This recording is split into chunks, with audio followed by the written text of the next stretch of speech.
Well, first of all, thank you, Dr. Wong, for what my parents would have said, yes, that's my child.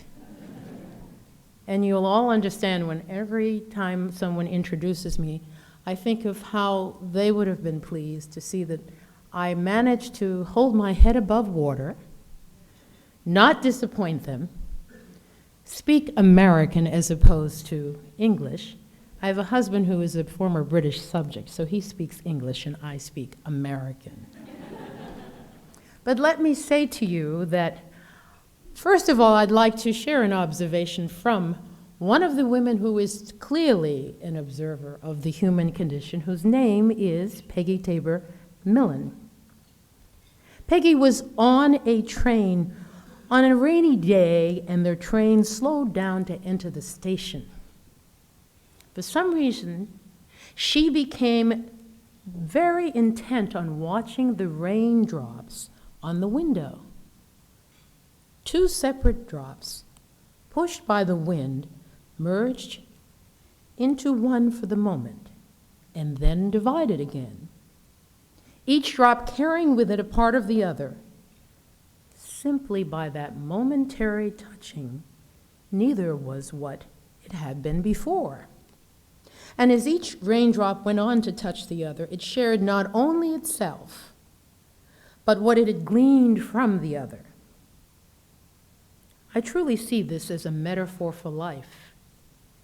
And as you enter the next stage on your journey, I would like you to remember that you never touch someone so lightly that you do not leave a trace.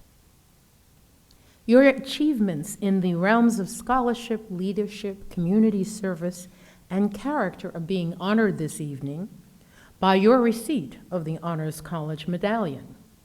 And while all of you may be the recipients of this medal, I am sure you will agree that there are a number of other individuals in your lives who are equally deserving of this recognition.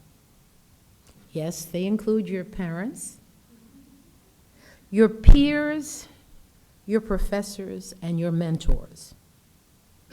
This award is a very positive way for the university to celebrate the choices and sometimes the sacrifices you have made to attain this recognition. But what is most important, however, is not the actual honor itself, but what you had to do to receive it. As the poet Emerson says, the reward of a thing well done is to have done it. Any recognition is the icing on the cake, not to be expected, but certainly to be enjoyed. This evening is an occasion to celebrate those significant contributions in academic achievements, and yet I encourage you not to rest on your laurels, but to continue to strive toward even more challenging goals. Now, I'm certain that the requirements for being selected for this honor included scholarship, leadership, community service, honesty, and integrity. And these requirements were not chosen at random, for they are the core of a fulfilling life. The most important thing to remember is that each of these characteristics is the sum of many actions. They embody a positive attitude backed by purpose. And the only way to achieve your purpose is to take simple actions each and every day. And in the end, they all add up.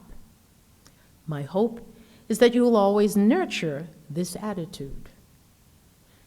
As I often tell my diplomacy students, one of whom may be in this room this evening, scholarship is far more than the academic grade you achieve, although that is critical to your becoming a positive influence in our societies.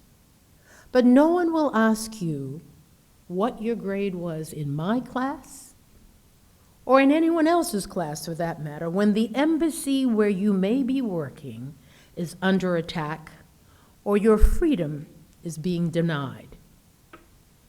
You've already developed a lifelong love of learning, and earning, no doubt. You are now well equipped to think strategically in any moment of crisis and to make wise choices before acting. Remember that each of you is a designer original. And while your choices may differ, they will have merit when based on solid precedent.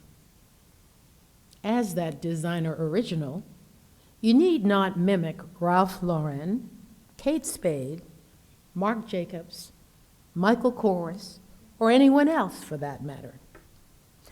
For on Tuesday of this week, when the superintendent of Los Angeles schools made the decision to close all of them, he was not mimicking anyone.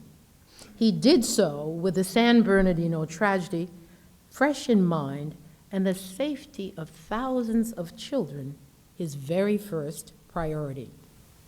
He certainly made that decision on recent and very sobering precedent. Each time you are intrigued to learn something new, that experience may prove very rewarding, so much so that you'll carry on to explore uncharted territory. But as you continue on to graduate school or to your first full-time work assignment, you will notice that knowledge of new territory may be a bit hard to access. How well I remember my Greek and Turkish language study at age 42 and 47, respectively. Trust me, your synapses are far more flexible now than mine were then. But somehow, I passed both exams and spent 17 years using those languages on a daily basis. I commend all of you for your approach to today's social and environmental tasks. Your view of the world is far more open than mine was when I was a college student. You are far less judgmental of those who are different. You stand up for what you believe in and face the music, even when that music may be unpleasant. Recent events in France, Lebanon, and as I said, right in the United States, in San Bernardino, California, remind us how unpleasant life's music can be. I've witnessed your peers filled with unbridled enthusiasm in my class, on this campus, and abroad. In fact, my husband and I were uniquely fortunate to observe one of the Honors College's first early learning experiences overseas during a visit to St. Kitts Nevis several years ago with Dr. Wong and Dr. Dupuis.